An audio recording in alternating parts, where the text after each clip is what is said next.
또 그 친구들이 잘 성장하면 하나님께서 허락하여 주시는 일에 귀하게 또 쓰임받게 될 줄로 믿습니다. 어쩌면 이 메시지가 오늘 설교의 핵심이지 않을까 싶습니다. 그래도 우리 고린도후서 말씀을 잠깐 찾을까요? 고린도서 1장 3절에서 우리 11절까지 말씀입니다. 우리 3절에서 11절까지인데 우리 3절에서 우리 10절까지만 우리 교독해서 짧게 읽도록 하겠습니다. 제가 먼저 3절 읽겠습니다. 찬송하리로다. 그는 우리 주 예수 그리스도의 하나님이시요 자비의 아버지시요 모든 위로의 하나님이시며 우리의 모든 환난 중에서 우리를 위로하사 우리로 하여금 하나님께 받은 위로로서 모든 환난 중에 있는 자들을 능히 위로하게 하시는 이시로다. 그리스도의 고난이 우리에게 넘친 것 같이 우리가 받는 위로도 그리스도로 말미암아 넘치는도다. 우리가 환난 당하는 것도 너희가 위로와 구원을 받게 하려는 것이요 우리가 위로를 받은 것도 너희가 위로를 받게 하려는 것이니 이 위로가 너희 속에 역사하여 우리가 받는 것 같이 고난을 너희도 견디게 하느니라. 너희를 위한 우리의 소망이 견고함은 너희가 고난에 참여하는 자가 된 것 같이 위로에도 그러할 줄을 알미라. 형제들아 우리가 아시아에서 당한 환난을 너희가 모르기를 원하지 아니하노니 힘에 겹도록 심한 고난을 당하여 살 소망까지 끊어지고 우리는 우리 자신이 사형 선고를 받은 줄 알았으니 이는 우리로 자기를 의지하지 말고 오직 죽은 자를 다시 살리시는 하나님만 의지하게 하름이라. 함께 읽겠습니다. 그가 이같이 큰 사망에서 우리를 건지셨고 또 건지실 것이며 이후에도 건지시기를 그에게 바라노라. 아멘. 오늘 말씀의 제목을 잠깐 함께 따라 읽을까요? 고난과 위로. 한 번 더 고백하십시다. 고난과 위로. 오늘 제가 설교하다가 중간에 울지도 모릅니다. 지금 계속 먹먹해요. 그 친구와의 잠깐의 통화가 너무너무 제 마음속에 소망도 되고 기쁨도 되고 감사도 되고 그렇습니다. 그래도 좀 분위기를 전환하는 차원에서 저는 이제 80, 90 세대이기 때문에 저희 때만 해도 노래가 참 순수했습니다. 그리고 보랏빛처럼 이런 노래를 부르며 참 순수했는데 이제 저도 이제는 조금 이제 나이가 들었다라는 느낌이 우리 어르신들 앞엔 죄송하지만 요즘 노래는 가사가 안 들려요. 솔직하게 가사도 안 들리고 뭐가 그렇게 빠르고 랩이라는 거는 신세계 같고 이제 청소년 사역 할 때도 하려고 되게 했었지만 이제는 가사가 안 들리더라고요. 저희 집에 TV가 없기 때문에 무슨 방송 프로그램을 잘 보지 않습니다. 근데 그러나 이제 최근에 봤던 한 프로그램에 노래 가사에 너무나 은혜가 됐어요. 근데 여러분 죄송하지만 그 프로그램은 트로트예요. 트로트 경연 프로그램인데 거기에서 한 그 가수분이 본인의 노래를 부르셨는데 이게 2015년도 노래랍니다. 가수 진성 씨의 보릿고개. 이 노래 다 아세요? 역시 여러분들은 성령 충만해서 가요를 아무것도 모르시는데 아야 뛰지 마라 이런 노래가 있는데 중간에 가사 한마디가 너무 와닿는 거예요. 이 가사가 있더라고요. 그 세월을 어찌 사셨소. 이 한마디 진짜 눈물이 저도 팡 터지더라고요. 저도 우리 아버님의 살아오신 인생을 한 번도 이야기를 들어본 적이 없다가 장성에서 우리 아버지가 살아왔던 인생을 쭉 듣는데 우리 아버지가 너무 불쌍했고 너무 외로우셨겠구나. 그 모진 세월을 어찌 사셨나. 그 가사를 듣는데 진짜 트로트의 위로를 받았습니다. 그리고 또 많은 현자들 또 많은 철학가들도 인생은 고난의 연속이다 이런 이야기들을 합니다. 우리 말씀에서도 전도서 2장 23절에도 일평생 근심하고 수고하는 것이 슬픔뿐이다. 맞습니다. 우리 인생이 정말 그렇습니다. 그 세상은 이런 고난을 바라보는 어떤 관점, 이 고난의 이유와 목적을 세상의 지혜는 또 이렇게 이야기하죠. 그 고난이 나를 성장시키는 비료가 되기도 하고 그 고난은 우리의 인내와 용기를 발휘하게 만들기도 하고 결국 고난은 성숙할 수 있는 기회다. 이런 세상의 또 지혜도 있습니다. 그렇다면 우리 예수 믿는 사람은 우리 하나님은 고난에 대해서 우리에게 무엇이라 말씀하시고 우리는 그 고난을 예수 믿는 자로 어떻게 이해해야 되는가. 그러다가 좀 회개했습니다. 저도 목회자인지라 무언가 성도님들의 질문에 상황에 저도 모르게 막 성경적인 답을 드려야 된다라는 마음이 앞섰던 것이 사실이라, 고난을 당할 때 이 고난을 빨리 사명하고 연결해서 이야기하는 성향이 저에게도 많았습니다. 뭐 예를 들면 이런 거죠. 관계적인 아픔이 있으셨습니까? 이 회복이 되고 나면 관계적인 아픔을 겪는 사람을 우리 집사님은 너무 그 마음을 알고 잘 섬길 것입니다. 뭐 경제적인 어려움, 그다음에 건강의 어려움, 그 마음을 알기 때문에 그 고난이 사명이 될 것입니다. 이런 이야기도 저도 많이 했고, 저도 그 이야기를 듣고 상처를 받은 적도 있고. 근데 하나님이 우리에게 그냥 그 사명을 목적을 딱 두시고 고난이 그 사명을 주시기에 우리에게 고난을 베푸신 것일까요? 또 뭐 고난을 베푸신 것은 아니죠. 고난을 우리에게 당하게 하실까요? 그리고 제가 말씀을 준비하고 또 기도하는 가운데 회개하고 깨달은 것은, 앞으로는 고난을 이야기할 때 사명을 빨리 언급하지 말자. 아니, 사명도 언급하지 말자. 하나님께서는 사명 먼저 언급하는 것이 하나님의 마음이 아니라는 것을 확신하게 됐습니다. 여러분, 본인이 힘든 시간을 지나가고 스스로 그것을 사명이라 여기기 전까지는 사명이라 얘기하지 않는 게 맞는 것입니다. 왜 그러냐면 오늘 고난을 바라볼 때 이 바울의 고난을 통해 하나님의 태도를 우리가 인지한다면 우리가 고난을 어떻게 바라봐야 되는지를 알게 됩니다. 여러분, 바울이 오늘 본문 말씀의 고린도 후서에 있는 이 말씀이 이 에베소를 떠난 지 얼마 안 되고 나서 지은 편지이죠. 그러다 보니까 이 에베소 고린도 후서에 나와 있는 바울의 고난이 바로 이 에베소 교회에 당했던 너무나 말도 안 되는 고난의 이야기들이 좀 담겨 있죠. 근데 조금 이렇게 뭐라 그럴까요? 덤덤하게 툭툭 던지듯 자신의 고난을 고린도서 1장 8절 9절에 이렇게 이야기합니다. 형제들아, 우리가 아시아에서 당한 환난을 너희가 모르기를 원하지 않는다. 아시아 3차 전도 여행으로 전도하고 또 이 지역에 에베소 지역이 있잖아요. 힘에 겹도록 심한 고난을 당했고 심지어 살 소망까지 끊어졌다. 우리는 우리 자신의 사형 선고를 받은 줄 알았다. 얼마나 힘든 상황인지가 느껴지십니까? 근데 바울이 왜 이렇게 힘들었는지 아십니까? 바울이 개척한 교회가 에베소 교회입니다. 근데 에베소 교회 성도님들이 바울을 배척하기 시작합니다. 이 마음이 얼마나 힘들까? 아직은 저에게는 그런 경험이 없지만 이제 한번 우리가 감정이입해 보는 겁니다. 내가 개척한 교회, 내가 하는 건 잘못됐지만 하나님의 은혜로 개척한 교회에 그 성도님이 당신은 목사답지 않아. 당신은 자격 없어. 당신은 너무 독선적이야. 당신은 너무 자기밖에 몰라. 또 저도 이제 많이 들었던 이야기. 당신은 경험이 너무 부족해. 권위도 없어. 하고 개척한 교회의 성도가 바울에게 공격했습니다. 여러분, 참 사람의 마음이 그래요. 그리고 이제 에베소를 쭉 읽어보고 나면 바울이 뭐 크게 잘못한 것도 아닙니다. 근데 알고 보면 우리 사람은 참 합리적이고 이성적인 것 같지만 그냥 그 관계에서 뭐 하나가 그냥 탁 틀어지면 그때부터 그냥 다 싫은 거예요, 그 사람이. 그게 우리입니다. 아마 성도들도 그런 심정이었던 것 같아요. 뭔가 상황은 다르지만 틀어져서 그때부터 이제 바울 자체가 싫은 거예요. 바울의 바자도 얘기하기 싫은 거예요. 근데 그렇다면 이 바울이 이 상황에 받게 된 상처는 뭐 내상이라고 표현하지만 여러분 얼마나 아플까요? 한번 생각해 보십시오. 여러분들의 공동체에 있는 누군가가 여러분들을 박해한다. 여러분들과 함께 하고 있는 어떤 직장과 가정과 어떤 그곳에서 여러분들 대놓고 미워한다. 내가 사랑했던 사람인데 쉽지가 않죠.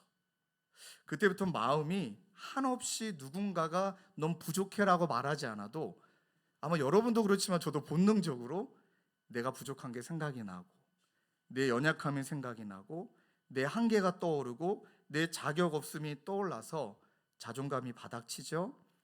자신감을 잃어버리죠. 마음이 너무 무거워집니다.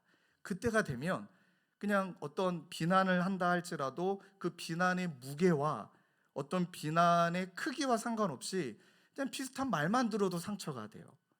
우리 아내가 이런 얘기하는 거 되게 싫어하지만 얼마 전에 미안합니다, 아내씨란다. 예. 예.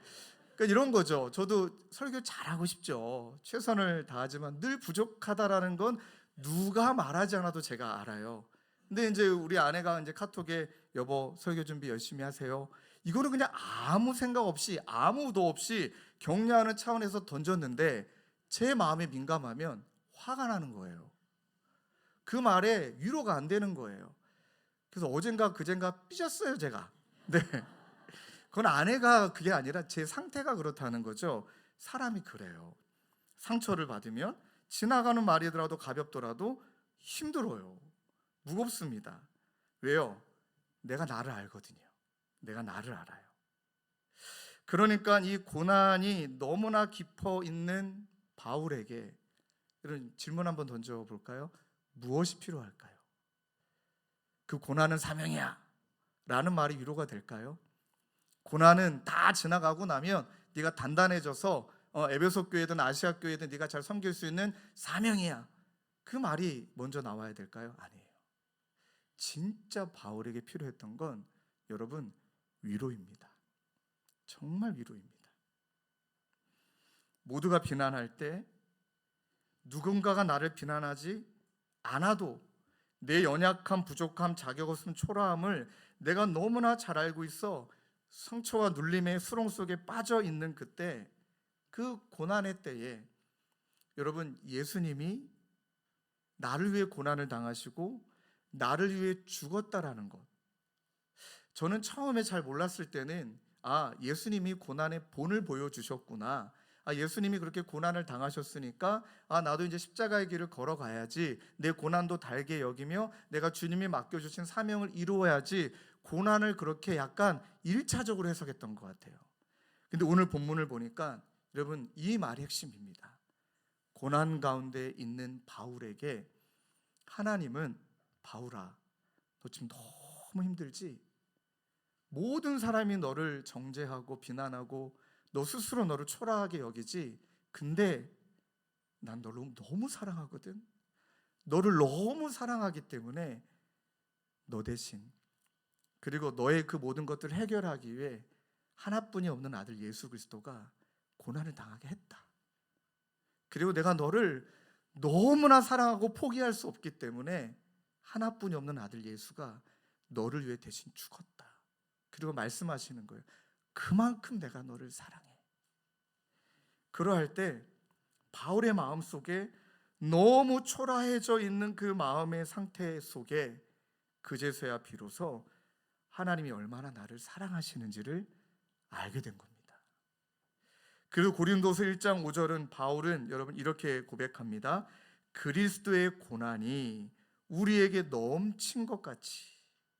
그러니까 나 때문에 하나님의 사랑을 확증시키기 위해서는 예수님이 그렇게 고난을 당할 수밖에 없고 죽을 수밖에 없었다라는 그 넘치는 것이 우리가 받는 위로에도 그리스도로 말미암아 넘치도다. 여러분 믿으십니까? 예수님이 받으신 엄청난 고난이 하나님이 바울을 얼마나 사랑하시는지 확인할 수 있었던 시금석이에요. 예수님의 고통과 고난이 하나님이 나를 얼마나 사랑하시는지를 알 수 있는 시금석이었다는 거죠. 버림받고 패배자이고 실패자가 된 그런 나라고 여기는 상황에 예수님은 바울에게, 하나님은 바울에게 이렇게 말씀하시죠. 로마서 5장 8절, 우리가 아직 죄인 되었을 때에 그리스도께서 우리를 위하여 죽으심으로 하나님께서 우리에 대한 자기의 사랑을 확증하셨느니라. 여러분 이걸 정말 믿으십니까? 세상에 여러분도 위로해 주시나요? 여러분 고난 당하실 때 어떤 곳에서 정말 위로 받으시나요? 바울은 이어서 또 이렇게 고백해요. 고린도서 1장 3절 4절, 찬송하리로다. 그는 우리 주 예수 그리스도의 하나님이시요 자비의 아버지시요 모든 위로의 하나님이시며 우리의 모든 환난 중에서 우리를 위로하사 우리로 하여금 하나님께 받은 위로로서 모든 환난 중에 있는 자들을 능히 위로하게 하시는 이시로다. 아멘. 여기서 하나님에 대해서 바울이 무엇이라고 고백합니까? 자비의 하나님, 위로의 하나님. 하나님이 나를, 정말 자격 없는 나를 조건 없이 동정을 베풀어 주시는 것. 여러분, 자비는 마음만 주는 게 아닙니다. 이 자비라는 헬라어는 행동이 포함되어 있는 언어예요. 그러니까 대신 죽은 거예요. 대신 대가를 치른 거예요. 대신 내 물질을 내어주는 거예요. 대신 내 시간을 내어주는 겁니다. 그렇게 해서 자비를 베풀고, 위로라는 단어도 얼마나 적극적인 단어이냐면, 이것은 위로해 주다가 아니라 가까이 가서 그의 이름을 부르고 위로하다예요. 가까이 가서. 굉장히 적극적인 단어이죠.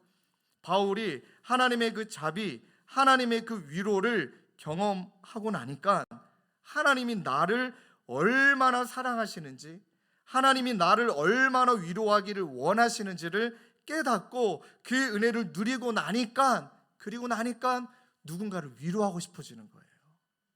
그렇게 자기에게 변화했던 대상들도.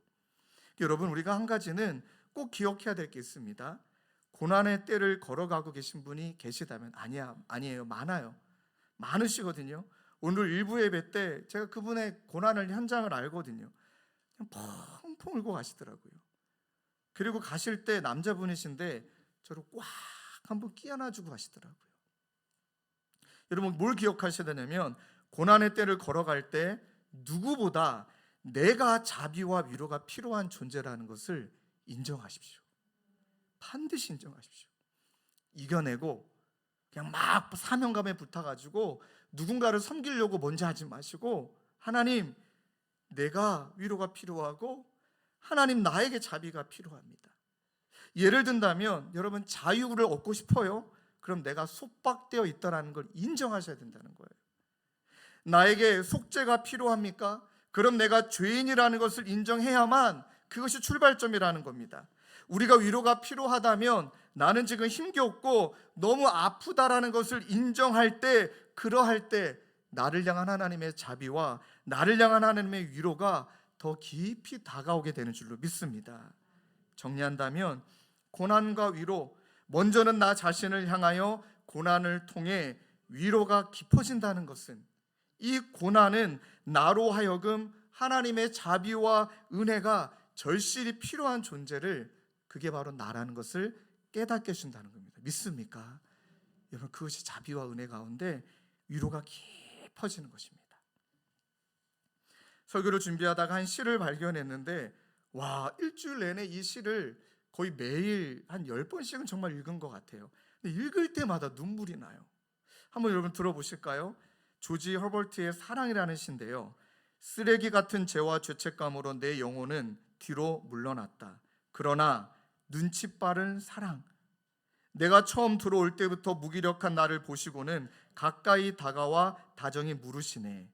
부족한 것이 있느냐? 나는 대답한다. 저는 여기 올 만한 사람이 아닙니다. 사랑이 말씀하셨다. 내가 바로 그런 사람이다.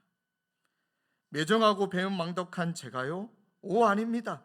저는 당신의 낯을 쳐다볼 수조차 없습니다. 사랑은 내 손을 꼭 붙잡고 미소 지으며 말씀하셨다. 누가 그 눈을 만들었는가? 나 외에. 주여, 옳습니다. 저는 제 눈을 망쳤습니다. 제 수치에 합당한 벌을 받게 하소서. 사랑이 말씀하셨다. 누가 그 수치를 담당했느냐? 사랑하는 주님, 당신을 섬기겠습니다. 여러분, 마지막 말이 너무 위로가 돼요. 사랑이 말씀하셨다. 섬기는 게 먼저가 아니고, 너는 여기 앉아 내 양식을 먹으라. 그래서 나는 거기 앉아 먹었다. 너무 우리의 마음을 잘 대변해주는, 하나님의 사랑을 잘 대변해주는 말씀 같아요. 여러분, 머무십시오. 나에게 힘 달라고, 능력 달라고, 감당할 수 있는 능력 줘서 이 모든 것들을 해결해 달라고, 해결할 수 있는 그 능력 달라고 기도하지 마시고, 그냥 하나님, 힘들어요. 하나님, 괴롭습니다. 거기 앉아서 먹는 거예요. 화요일인가요? 제 동기한테 연락이 왔습니다. 저는 이제 개척한 지 2년째고 이 친구는 개척한 지 6개월 됐습니다. 그래서 저한테 전화 와가지고, 얘한테 허락 받고 하는 이야기입니다. 야, 종철아, 진짜 못해 먹겠다. 이러는 거예요. 종철아, 진짜 못해 먹겠다. 야, 내가 너를 만나서라도 좀 얘기 좀 들어야겠다. 너 2년을 어찌 그리 버텼어? 이런 얘기 같아요. 2년을 어찌 그리 버텼어? 제가 그 친구한테, 야, 네가 나한테 물으면 안 된다. 너나 나나 똑같다. 우리 뭐 경험도 없는데 차라리 참 사역을 다 지나가시고 뭐 원로 목사님이나 좀 그런 고수를 네가 찾아가라. 그랬더니 고수 찾아가면 혼날 것 같다. 그냥 너 만나고 싶다 해서 왔어요. 그래서 그냥 우리 스타벅스에 만나가지고 이런저런 이야기를 나누고 커피를 마시는데 진짜 허락받고 하는 얘기입니다. 못해 먹겠다, 미워 죽겠다, 이런 얘기를 반복하는 거예요. 그래서 제가 그래 그렇다 치자 하고 저는 얘한테 잘못된 얘기를 했죠. 나는 주일날 성도님들이 예배드리는 모습을 보면 너무 위로가 된다. 이렇게 참 위로를 못해요 제가. 그 얘가 너희 막 이러면서 막 저는 그게 제 진심이니까 힘든 날도 너무 괴로운 날도 그냥 성도님들이 예배 드리시는 모습만 봐도 난 너무 위로가 된다. 그랬더니 네가 우리 교회 와봐라 또 막 이러는 거예요. 그러고 있는데 갑자기 뒤에서 누가 저를 부르시는 거예요. 신 목사님 커피 드시러 오셨나 봐요. 제가 평상시 알고 지내는 은퇴하신 목사님이 거기에 이제 뭐 비서분하고 함께 커피를 마시러 오신 것 같아요. 그리고 이제 제가 기회다. 야, 물어보자 하고 제가 목사님께 목사님 잠깐만 시간 내줄 수 있으시냐. 그랬더니 옆에는 이 친구가 갑자기 말이 바뀌어요. 힘들지만 행복합니다.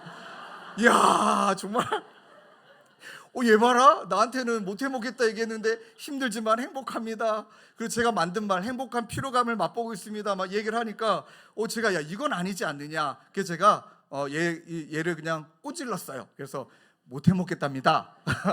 그 원로 목사님께 못해 먹겠답니다. 그랬더니 목사님이 씩 웃으세요. 야, 근데 역시 고수는 고수예요. 막 뭔가를 대답해 줄 줄 알았는데 비유법으로 얘기하시더라고요. 아유, 목사님들 커피가 씁니다. 그래서 달달한 케이크하고 같이 드십시오. 그래서 조각 케이크를 시켜주신 거예요. 그럼 얘기도 안 하세요. 에이, 커피가 쓰다고 달달하게 케이크하고 드시라고. 그다음 마지막에 딱 한 말씀 하셨는데 그 말씀에 저랑 친구들이 정말 그 자리에서 눈물이 나더라고요. 그런데 목사님 굉장히 겸손하시고 너무 사랑이 많은 말투로 얘기해 주셨거든요. 그런데 목사님 그때 뭐 하세요? 딱 한 말씀 하셨어요. 어떤 의미인지 아시겠어요? 근데 목사님 그때 뭐 하세요? 보니 우린 신세한탄 했다는 거죠. 미워했다는 거죠. 그분의 말씀의 해석은 저는 이렇게 합니다. 자비의 하나님, 위로의 하나님 앞에 기도하는 가운데 머물렀다면 위로해 주셨을 텐데. 진짜 정답을 얘기해 주고 가신 거예요. 성도님들에게도 한번 질문해 볼까요? 성도님 그때 뭐 하세요? 커피 씁니다. 제가 하니까 안 어울립니다. 그분의 말씀이 오늘 또 설교랑 연결되면서 막 너무너무 위로가 되는 거예요. 맞다. 그리고 나니까 제 친구도 저도 야, 이제 우리 1년 있다 만나자. 1년 있다 만날 때 이제 못해 먹겠다 얘기하고 막 그렇게 얘기하지 말고 막 이렇게 채워주고 나니까 근데 그때 제 옆에는 친구가 했던 이야기였거든요. 나 빨리 신방 가야겠다. 나 그 성도가 지금 너무 힘드니까 나 빨리 가야겠다. 그럼 막 짐 정리해서 갔어요. 야, 이게 질서구나. 이 깊어진 자비와 위로를 경험하고 나니까 위로가 필요한 사람이 떠오르는 거예요. 여러분 고난과 위로는 그렇게 하나님이 내 스스로 그걸 사명이라고 여기기 전까지는 사명부터 얘기하시는 분이 아니라 위로하시고 자비를 베풀어 주시고 난 다음에 내가 정리가 되고 나면 내 스스로 말하는 거예요. 하나님, 이 고난을 통해 이제 내가 위로가 넓어지길 원합니다. 내가 받은 위로로 위로가 필요한 자를 찾아가서 하나님 위로하고 싶습니다. 그래서 고린도서 1장 4절에 이렇게 고백하죠. 우리가 모든 환난 중에서 우리를 위로하사 우리로 하여금 하나님께 받은 위로로서 모든 환난 중에 있는 자들을 능히 위로하게 하시는 이시로다. 내가 받은 위로로 이제는 그것이 넓어져서 누군가 환난 중에 있는 자들을 능히 위로하게 하시는 그 예수를 전하고 싶은 거예요.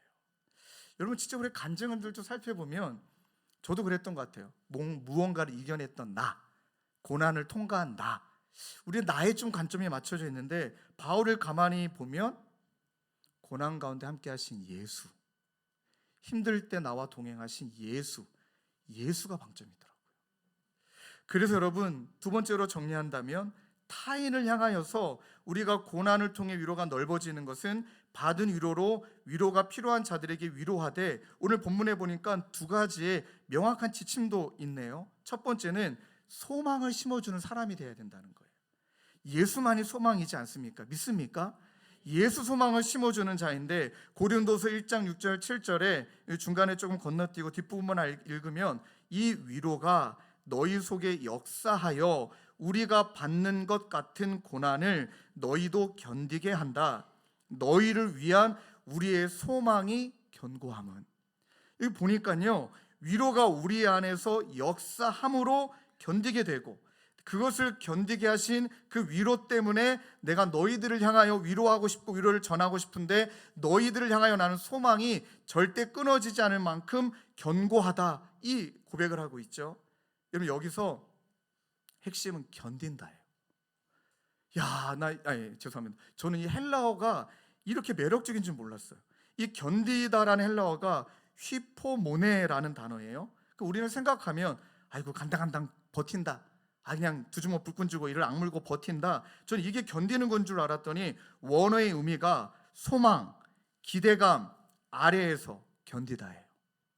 성경에 말하는 견디는 건 소망, 기대감 아래에서 즐거워하며 희망찬 마음으로 견디고 인내하며 지속한다. 너무 소름 끼치지 않습니까? 진짜 맞습니다. 나에게 주신 위로가 있으니 그 위로가 내 안에 역사하니 그 역사하는 나로 하여금 예수가 소망이라는 것을, 어떠한 상황에도 소망을 버리지 않도록 나를 붙들어 준다라는 것을 알기에 당신을 향한 소망에도 나는 절대 변함이 없다, 이 고백인 거예요.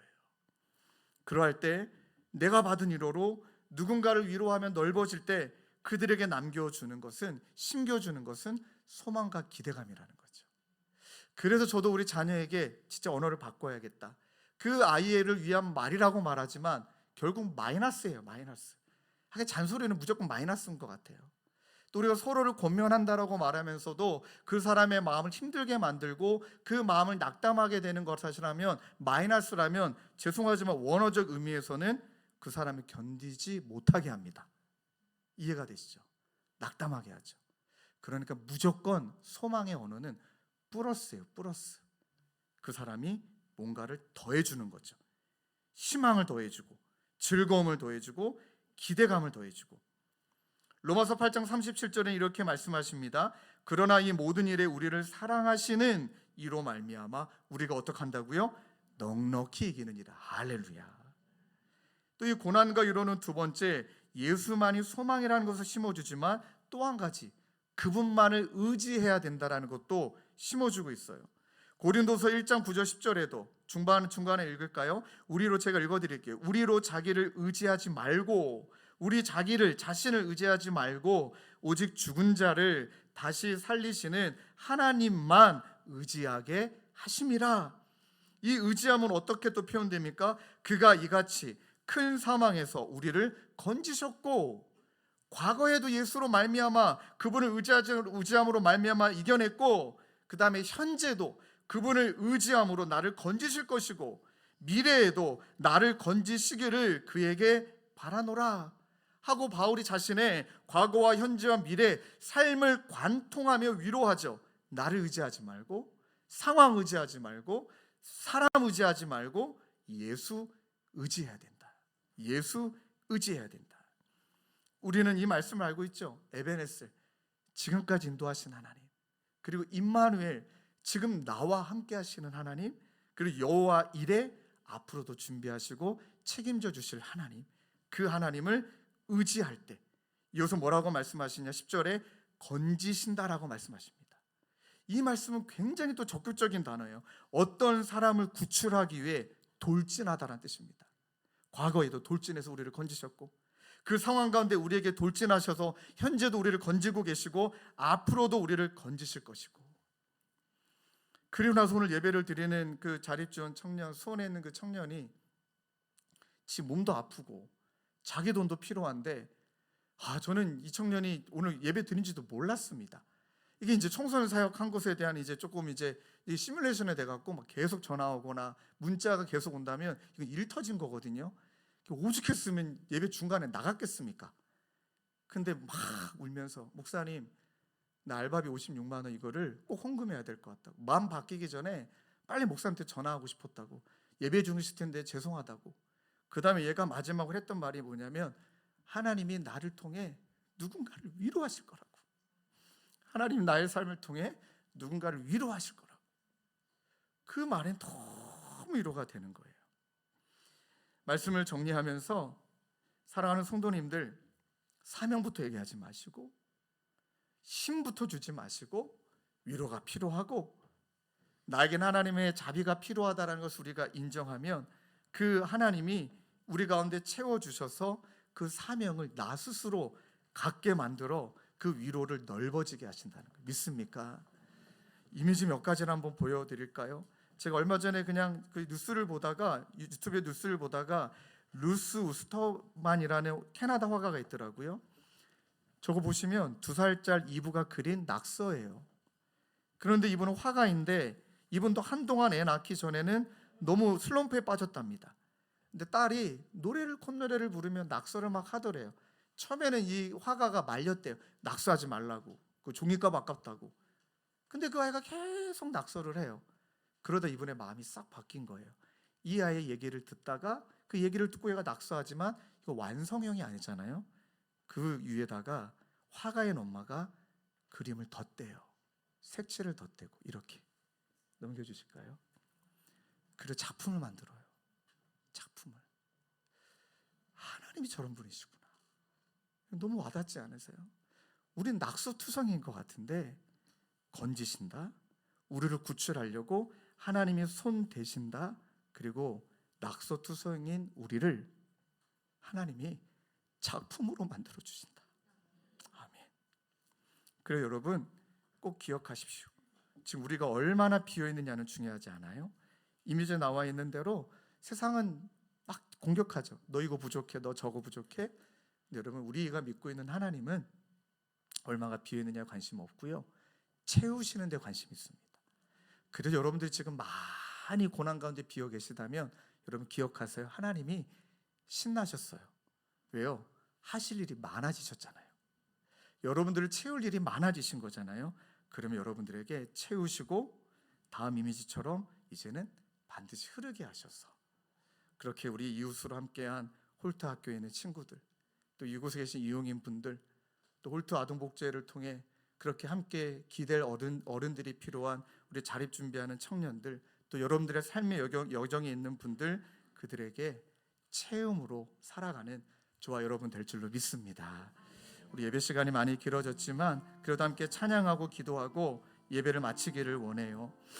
성도의 노래라는 찬양이 있지요. 고린도후서 5장을 전제한 말씀이에요. 환난, 가난, 고난, 수고로움이 있다. 그러나 우리가 우리에게 자비와 은혜를 베풀어 주시는 그 믿음을 지킬 때 이 찬양이 어떻게 마지막에 고백됩니까? 다른 이를 부욕해 하는 자로다. 우리는 그런 자일 줄로 믿습니다. 함께 찬양하시겠습니다. 환난과 강과 고난 수고로움 속에도 성도는 그 믿음을 지켰네. 주를 섬기는 일에 자신을 다 드리며 진리의 말씀과 성령으로 그 길을 걸었네. 그리스도 안에서 아멘. 새롭게 하시고 그리스도로 인하여 자유케 되었네.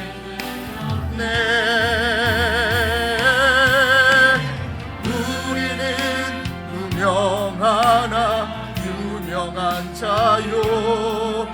죽음의 이 속에서 참 생명 가져 근심 하나 기뻐하며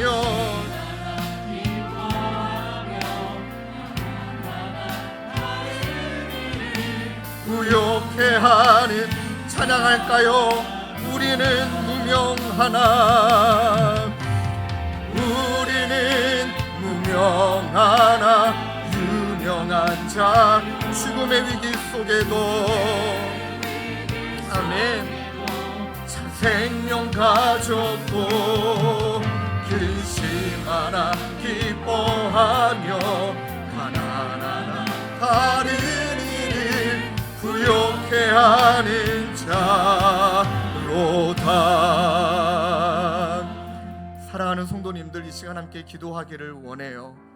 임마누엘, 지금 우리와 함께 하시는 하나님께서 지금 고난 가운데 있는 또 씨름하고 있는 우리를 아버지 하나님 일어나야지, 이겨내야지, 너 사명 감당해야지 그렇게 다가오시는 분이 아니라 너무 힘들지, 너 너무 힘들겠다, 너 너무 초라하게 느껴지겠다, 너 네 자신이 싫지, 근데 난 네가 좋은 걸 어떡하니, 내가 너를 만들었고 난 너를 너무 사랑하기 때문에 내 아들인 그리스도가 고난을 당하고 죽은 거야. 그만큼 나는 너를 사랑해. 난 너를 절대 포기할 수 없어. 그렇게 아버지 되시는 하나님이 우리를 향하여 베풀어 주시는 것은 적극적인 자비, 내 이름을 불러 다가와 불러주시며 우리 가운데 베풀어 주시는 위로인 줄로 믿습니다. 그래서 그 가운데 위로를 얻고 자비를 얻고 하나님 깊어진 위로가 이제는 넓어지게 되어서 하나님 이 은혜 붙들고 나도 누군가를 위로하는 자로, 나에게 베풀어 주신 위로로 누군가를 위로하는 자로 살아가는 우리의 모든 삶 되도록 주님 인도하여 주옵소서. 우리 그 마음을 가지고 한 목소리로 함께 기도하겠습니다. 하나님 아버지, 그렇습니다. 자비의 하나님, 은혜의 하나님을 바울이 고백합니다. 너무 초라하게 느껴지고 너무 낙심이 되고 너무 마음이 눌리고 너무 내 자신이 믿고 도망가고 싶고 아버지 하나님 내 자신이 싫어지는 그때에 아버지 바울이 일어설 수 있는 것은 하나님 아버지 다른 것이 아니라 하나님의 자비와 은혜요, 적극적으로 나에게 다가와 아버지 하나님 긍휼을 베풀어 주시고 공정해 주시고 그리고 가까이 다가와 내 이름을 불러주시며 위로하여 주시는 주님이 나의 하나님이심을 고백합니다. 그 은혜가 채워지면 너 일하지 말고 너 사명 먼저 감당하지 말고 여기 와서 내 양식을 먹으라, 여기 와서 내 양식을 먹으라, 위로를 먹고 자비를 먹음으로 이제는 채워지고 나면 하나님께서 나에게 베풀어 주시는 은혜가 하나님 넓어지는 은혜가 되어 누군가를 위로하고 누군가를 섬기고 누군가의 마음을 헤아려 주는 하나님 그런 아버지 하나님 위로의 말, 위로의 행동, 위로의 사람 우리 모두가 되도록 하나님 은혜 베풀어 주시옵소서. 그 마음으로 하나님께서 만나게 하신 함께 꿈꾸라 하신 홀토와 함께 아름다운 하나님의 꿈을 이루어가는 우리 주님의 교회 사랑하는 홀토가 되어질 수 있도록 우리 주 하나님 인도하여 주옵소서. 우리 계속 기도하시고 찬양하실까요? 우리는 무명하나 우리는 무명하나 유명한 자요 죽음의 위기 속에도 근심하나 기뻐하며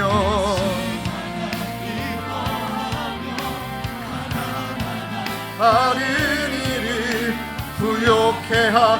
우리 모두 자리에 일어나서 찬양합시다. 우리는 무명하나 우리는 무명하나 유명한 자요 죽음의 위기 속에도 참 생명 가졌고 근심하나 기뻐하며 가난한 다른 일을 부욕해 하는 자로다.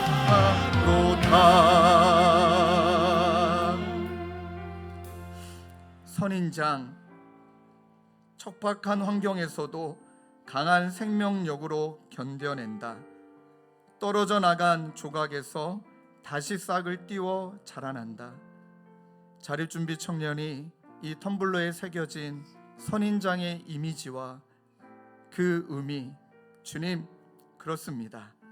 선인장이 선인장다울 수 있는 것, 하나님께서 끊임없는 자비와 은혜로 베푸시는 생명수와 같은 하나님의 은혜인 줄로 믿습니다. 선인장은 반드시 그것을 머금고 있기에 아버지 그 생명수를 낭비하지 않고 늘 가득 채우고 있기에 그 생명력은 나를 가득 채우고 깊어져서 이제는 떨어져 나간다 할지라도 누군가를 살리고 또 새로운 생명이 움트는, 누군가를 위로하는 하나님 자로 쓰임받게 될 줄로 믿습니다.